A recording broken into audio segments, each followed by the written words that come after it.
Hey, what's up, everybody? This is Gary Holt from Exodus and formerly from Slayer, and you're listening to The Razor's Edge.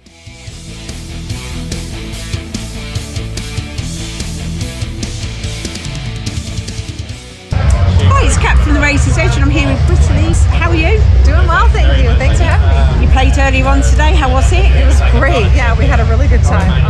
It was hot, but that's the way it goes on stage sometimes. Sometimes it does, yeah. The crowd is amazing, so we loved it.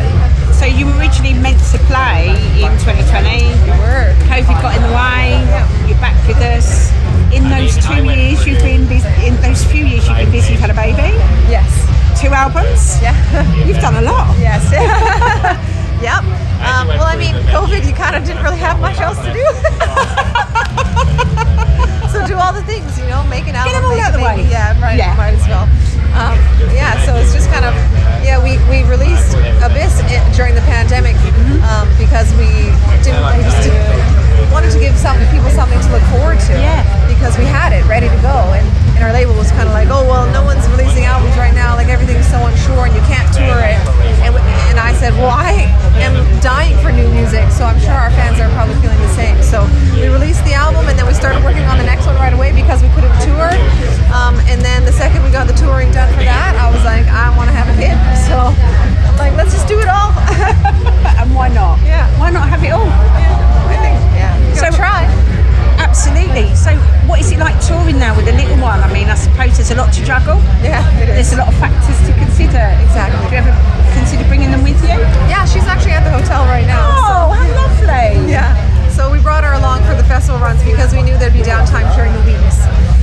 And then we're doing a tour in the fall, and she's going to stay home with Grandma and Grandpa. So That's a long way. Yeah, it's just kind of deciding what's going on with it and whether or not she'd be able to adjust to it. So this is a bus tour, 3 weeks straight, basically, and we're just like, okay, we can't, bring a 2-year-old on that. So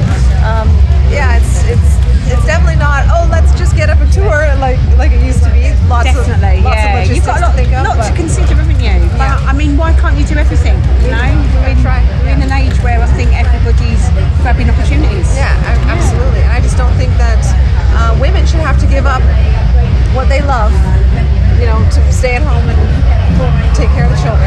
Absolutely. Not that there's anything wrong with that. I am totally on board with stay-at-home moms. It's just that the choice is what matters. Definitely, and it's about having your choice taken away. Yeah. And I think it's a good role model for her, because then she's going to grow up knowing that she's got choices. Yeah, absolutely. And that is really important for the next generation, I think, at the moment. Yeah. So you had a release not long ago.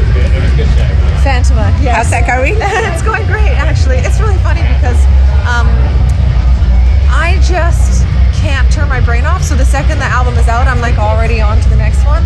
Okay. So everyone's like, how's Phantoma going? You're trying to do too much, Brittney. You need to rest. But it's great. No, it's really nice to finally have it out there because, again, of course, life, stuff happens. And so the album came out about a year later than we had originally hoped for it to. So it's nice for everyone to finally get to listen to what we've been working so hard on for so long. So what's that process like for you? Because I know every artist is different. You all record differently. Do you kind of all get together, or is it rehearsing before you start looking at recording songs? What's your kind of process? Yeah, I write the story out and everything, and then I kind of describe how I want it to sound and feel, and I write it out like by a track overview, and then I send that to the boys, and they write their riffs based around that, and then they just kind of send them out demos and things like that, and I'll say. So there's quite a lot of layers. Yeah, so it's all like emailing back and forth, and a lot of Google driving and WhatsApping and all that sort of stuff, and listening to demos back and forth, and arranging everything together, really. And then we kind of come together and we jam it a little bit. Everyone writes their parts once the guitar parts are done, and then once we've got everything absolutely perfectly laid out beginning to end, then we hit the studio, because time is money in the studio. Oh, definitely. And we're not the kind of band that flim-flams around and writes stuff on the spot. We make sure we have everything ready to go, and then and then it's all about mixing, mastering, artwork, all that sort of stuff afterwards.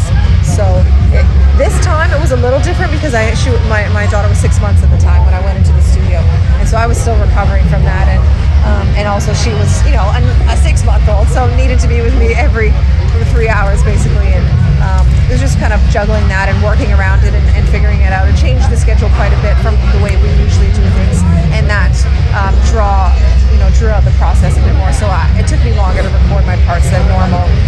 But other than that, I mean, yeah, it was great.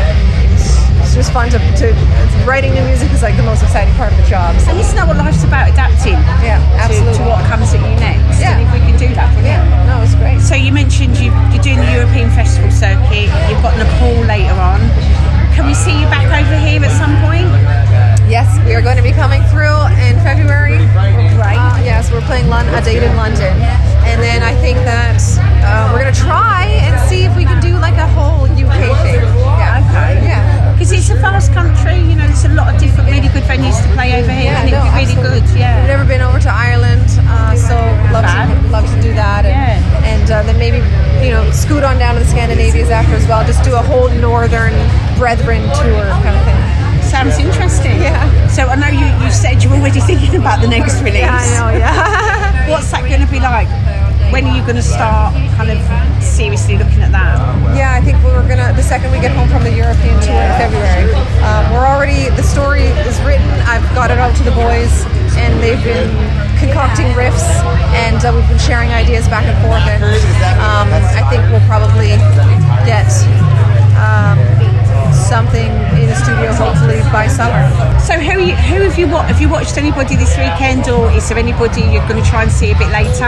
Unfortunately, we flew in this morning, yeah, and then we're back to the hotel tonight and out like 6 a.m. tomorrow morning. So oh wow, yeah, it's been like that the You're whole a busy summer. mum. I know, yeah. The whole summer, it's just been crazy fly in, fly outs, and I got to see Amon Amarth at Vakken, and that's about it. Oh wow.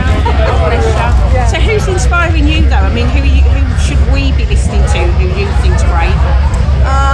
I've said this name all summer long, but I love Bloodbound from Sweden. They're really a fantastic band, and I've been listening to them for a long time. There's this band from the States called Seven Spires. They're doing really well. Love them. Seven Kingdoms as well. Good friends of ours, Striker. They just put out a phenomenal album, and they're Canadian as well, so it was really funny. We put our records out right at the same time, and then we have this feud because we've both won a Juno, which is like the Canadian Grammys. Yeah. It's a small award. It's not. It's an award. Brilliant. But we've both won one, and so now we're all like, ooh, who's gonna get the next one? And it's like There's a race. nothing wrong with a bit of healthy competition, is there? So the second they put out their first single, I was like, oh, we're screwed. So the new Striker record is phenomenal. Definitely want to check that out. Brilliant. But it's been lovely talking to you. I'm going to let you go because I know you've got lots to do. But Thanks it's been so really much. great to meet you. It's been a pleasure. Thanks Thank very you. much. Thanks. Cheers.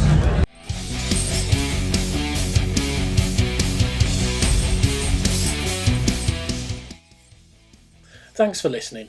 Make sure you keep up to date with future episodes by subscribing to our channels.